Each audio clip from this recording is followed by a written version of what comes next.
इस कहानी का नाम है धावक। इस कहानी का उद्देश्य किसी भी प्रकार के अंधविश्वास को बढ़ावा देना नहीं है।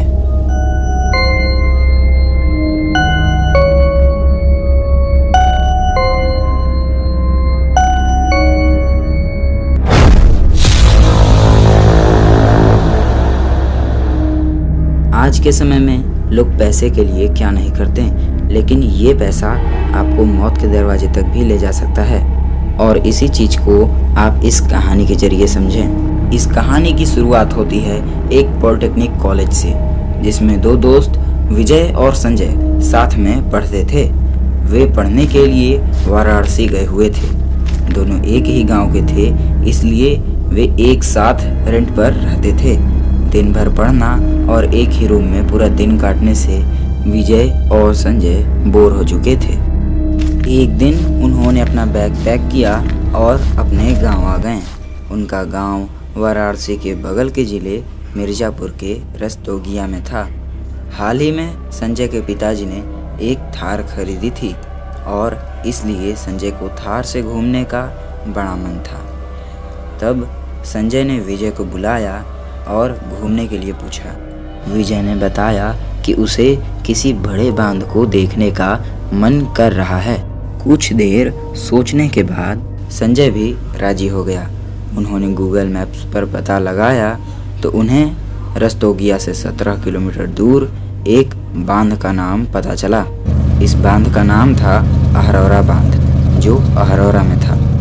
गर्मी का दिन था, इसलिए उन्होंने शाम को जाने का फैसला किया। तब शाम 6 बजे संजय और विजय पूरी तेजी से अहरौरा बांध के लिए निकलते हैं।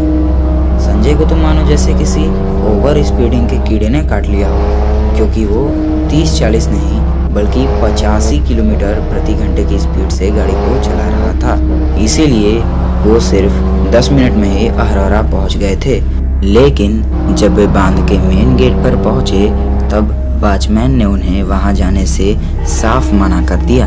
उन्होंने बताया कि वहां रात में जाना मना है और 6 बजे शाम को मेन गेट बंद हो जाता है। तब संजय ने विजय से कहा, क्यों न वहां रात को 12 बजे चला जाए। जब वॉचमैन सो जाएगा तब उसकी चाबी चुरा कर गेट खोल दिया जाएगा। इतना सब सुनकर पहले तो विजय ने मना कर दिया, लेकिन संजय के बार बार कहने पर विजय मान गया।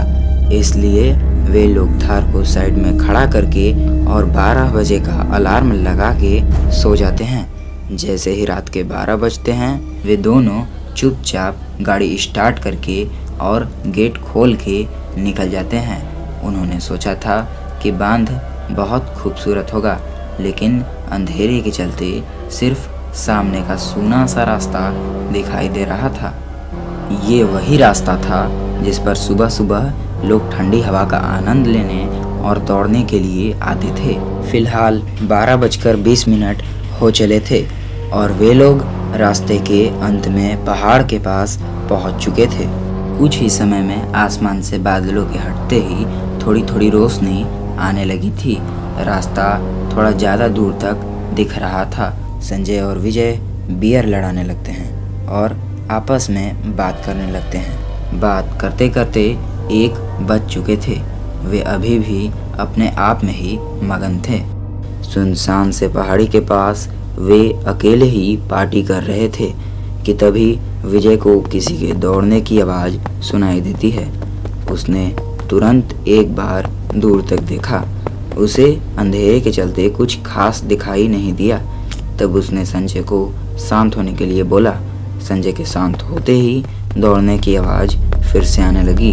ऐसा लग रहा था कि कोई लड़का गलती से 1 बजे ही दौड़ने आ गया हो। दोनों ने एक बार उठकर देखा तो उन्हें लगभग 15 साल का एक लड़का दौड़ते हुए दिखाई दिया। वो लड़का दौड़ते हुए इन्हीं के पास आ रहा था। विजय ने ध्यान से देखा तो पता चला कि लड़के ने एक नीली रंग की मोटी सी जैकेट पहनी हुई है। विजय सोचने लगा कि इतनी गर्मी में जैकेट कौन पहनता है। उसने ये बात संजय को बताई।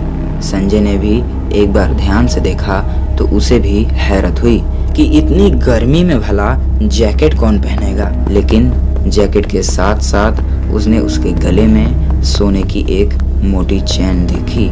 उसने तुरंत विजय को भी वो चैन दिखाई। तब संजय विजय से कहने लगा, क्यों न हम इस लड़के को पीट कर इसका चैन छीन लें, बहुत पैसे देगा सुनार इसके। विजय भी मान जाता है और तब वो लड़का धीरे धीरे संजय के पास आ गया। संजय ने तुरंत उसका गला पकड़ लिया और उसका चैन निकालने लगा, लेकिन तभी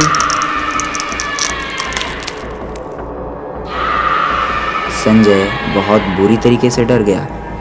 लड़के के भूत ने संजय का गला पकड़ लिया और तेजी से दौड़ते हुए संजय को पहाड़ पर ले गया।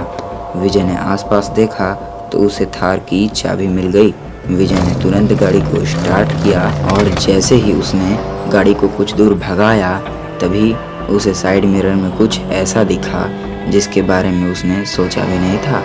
वो लड़का तेजी से उसके पीछे आ रहा था। विजय के साथ आगे क्या हुआ जानने के लिए चैनल को सब्सक्राइब कर लें, क्योंकि इस स्टोरी का अगला पार्ट जल्द ही आएगा। और आते ही सबसे पहले नोटिफिकेशन आपको ही जाएगा। लेकिन इसके लिए आपको एक छोटा सा काम और करना होगा। बस सब्सक्राइब करने के साथ साथ इस बेल आइकन को भी प्रेस कर दीजिएगा।